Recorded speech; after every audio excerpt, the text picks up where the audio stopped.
Hello, it's Sahil, and welcome to another Drug Demystified video, where we take common medication and demystify them to then empower you to manage and understand them a lot better.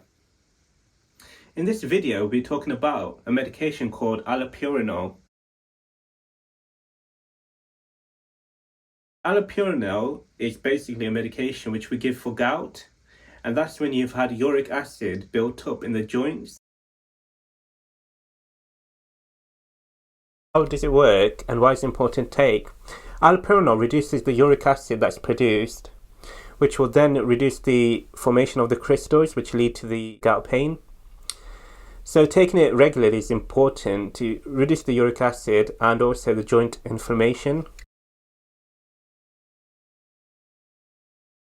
Allopurinol is usually started quite low and then it's adjusted based on the amount of uric acid that's in your blood. And the maximum amount you should be able to take a day is 900 milligrams, but stick to the dose advised to you by your clinician. Allopurinol is usually taken once a day with food, so usually the best time to take it is in the morning with breakfast. However, if you are on higher doses, your clinician may turn around to you and tell you to split the dose, which again you'll take with another meal if you have been advised to do this. What to expect? Allopurinol reduces the uric acid over a few weeks, so your GP clinician would advise you to have blood tests over that period of time. You can expect to potentially have a gouty attack when you start the allopurinol, which seems a bit confusing because it's obviously used to reduce the likelihood of having gouty pains. However, it's quite a known effect. This is why your GP clinician would also subsequently give you an anti-inflammatory to take alongside the allopurinol. It's important that if you are taking allopurinol and you have the gouty attack, you don't stop the allopurinol halfway between the gouty attack, as this can actually worsen the gouty attack. So what to do if you actually missed a dose of allopurinol? Well, try to take it as soon as you remember, okay, unless it's time for your next dose. If it's time for your next dose, omit that dose and take the next one as scheduled and carry on taking it as usual. Make sure you don't double up on doses based on the one that you've already missed. Possible side effects of allopurinol. Those can include things like nausea and vomiting.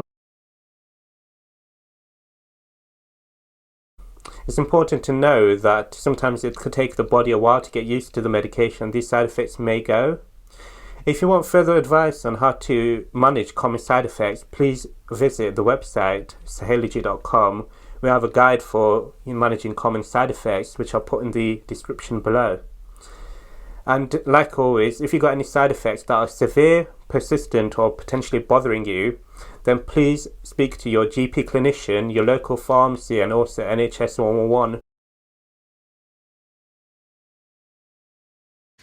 In terms of interactions, please inform your clinician of all the medication you are taking, including any herbal remedies or over-the-counter supplements you might be taking.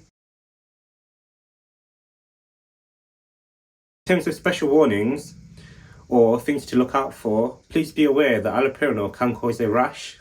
So if you end up with a rash, please stop taking the allopurinol and see your GP clinician. And also your diet is quite an important factor when it comes to gout. Look at obviously reducing the alcohol intake and speak to your GP clinician about, things that you could change in your diet to avoid getting gouty attacks. In terms of monitoring your progress, your GP clinician would want to see how you're getting on with allopurinol. Are you getting any side effects, anything like that? They'll want you to have some blood tests so they can have a look at your uric acid levels and see that these are actually going down. And they'd want to know if you have had any gouty attacks recently.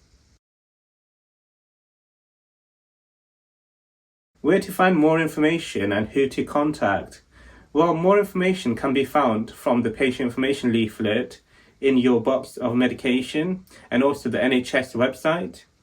If you find that you're getting any unusual symptoms or you have any questions, then please speak to your GP clinician, your local pharmacy and NHS 111.